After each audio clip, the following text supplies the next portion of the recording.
Welcome to the You Empowered podcast with your host, Justine Jetty. If you want to unlock your potential and step into the most authentic, healthiest, and happiest version of you, then you're in the right place. Each week, we'll dive into practical, evidence-based strategies for your habits, mindset, and health so you can create a life and a body you love. Let's get into it. Welcome back to today's episode. Today I'm going to be sharing with you how you can start to practically build trust with yourself, because it's easy to talk about it from a theoretical perspective, but I want to give you some practical pointers to really start to build that inner trust muscle with yourself. And if you're enjoying this podcast and getting value from it, the best way you can support it so I can keep bringing you these episodes is to rate it and review the show. It only takes less than a minute, but it makes a huge difference for the podcast and the women that need to hear this. Embodying self-trust isn't about trusting the outcome. It is about trusting that you will show up for yourself no matter what that outcome is. So to give you an example of this, I remember back in 2020 when lockdown happened, when COVID shut down everything, life as we know it, and all the gyms were shut. So in the space of literally overnight, I had to move my clients to online, and some of them I was able to train face-to-face in the park, but majority of them was an online coaching setup.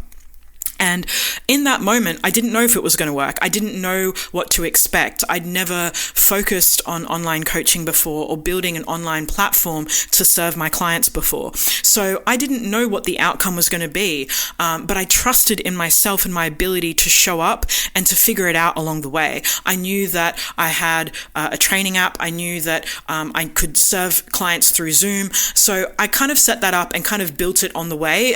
And that is a good example of trusting yourself to show up despite not knowing what the outcome is going to be, or despite thinking that there is going to be a specific outcome to that. So let me talk about what self-trust actually is, in case you're not really sure. So self-trust is our internal belief that we can rely on ourselves.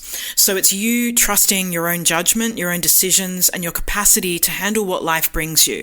It's the confidence that even when things are uncertain or hard, that you will show up for yourself with integrity and take actions that are in alignment with your values and respond in a way that honors your values and your needs and your well-being.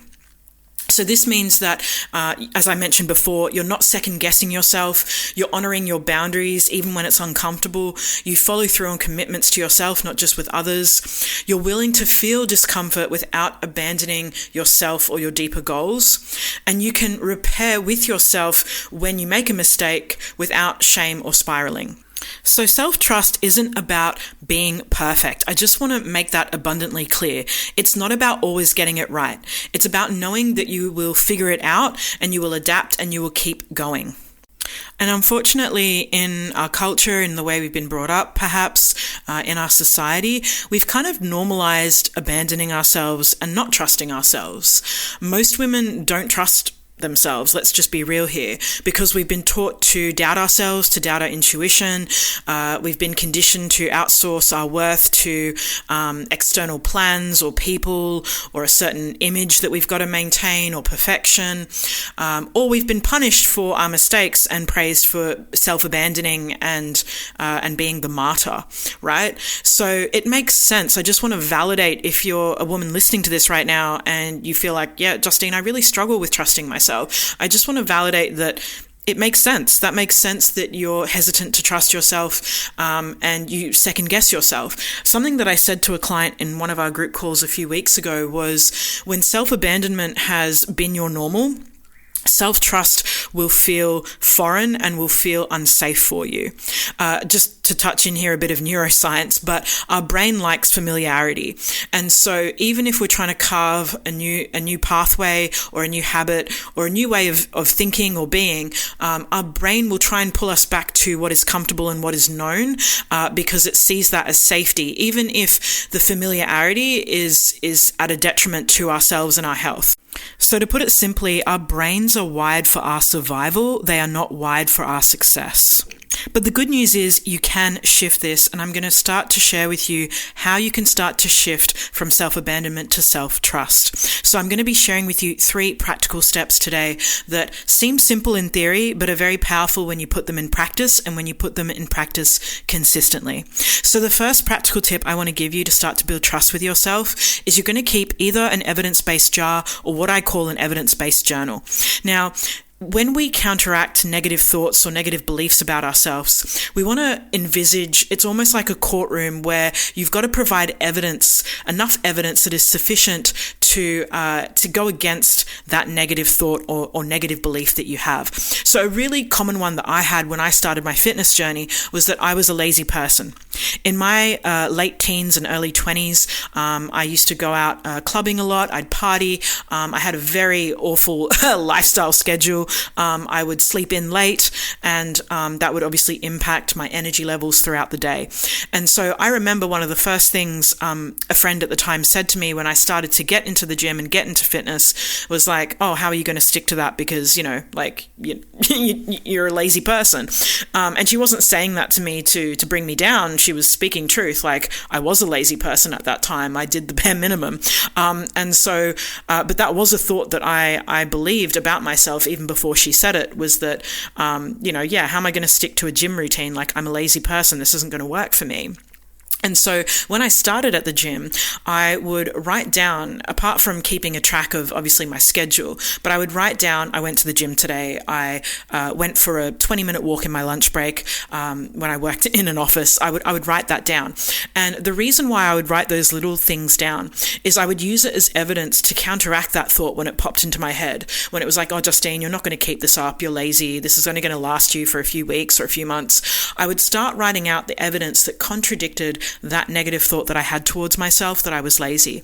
And over time, the consistency in my habits eliminated that thought, because going back to what I've shared previously on this podcast is we have a habit identity loop, and your habits shape your identity and your identity shapes your habits. And so to put it simply, you can outwork your negative thoughts and your negative beliefs you have about yourself. And a really clear way to track this, especially when the thought comes in or the limiting belief comes in, is to keep either a jar of all the little things as evidence that you can counteract that thought with, or to keep a journal, whatever you prefer to do, whether you want to keep a jar of all the evidence or whether you'd rather write it out in a journal. That's the first practical tip I would give you to start to build that trust back with yourself. The second tip, which is super underrated but super powerful in practice, is to keep small promises to yourself. And this is powerful for 2 reasons. One, it builds trust with yourself in real time because it builds the reputation with yourself in real time. But 2, it also builds consistency because the only lasting change is incremental change. So when you're able to build and keep small promises to yourself, that just has a knock-on effect where it compounds. So keeping small promises to yourself, and I just want to iterate on the small there. We want to make sure these are small promises, not big things, not I'm going to hit the gym 5 times this week, especially if in the last 2 weeks you've only gone once, right? That's not a small promise, that's a big promise to yourself. So keeping small promises looks like reading 2 pages of a new book you just bought, or drinking an extra glass of water, or adding in 1 piece of whole fruit into your diet. Those are small promises that are super easy to keep. And I know they sound really simple, but that's the entire point, is to make them so simple so that it is just absolutely so easy for you to follow through with them.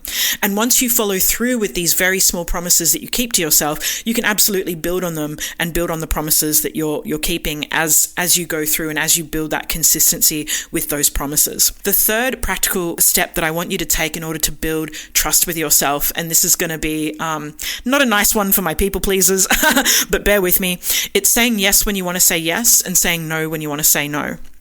Because, and there is real neuroscience and psychology behind this, but if we constantly override our own needs to please others and avoid discomfort or to fit in or whatever the reason you're doing it, you're sending yourself the message that you cannot trust yourself to honor what you really want or need. Self-trust is built through aligned action when your words, actions, and choices match your values and identity. That actually creates safety within yourself. So you're essentially showing yourself that I've got me. And that's how real, genuine confidence grows. That's it for today. Thank you so much for being here. As always, if you get a lot of value from these episodes, please rate and review this podcast so I can continue to bring these episodes to you. Until next time, take care.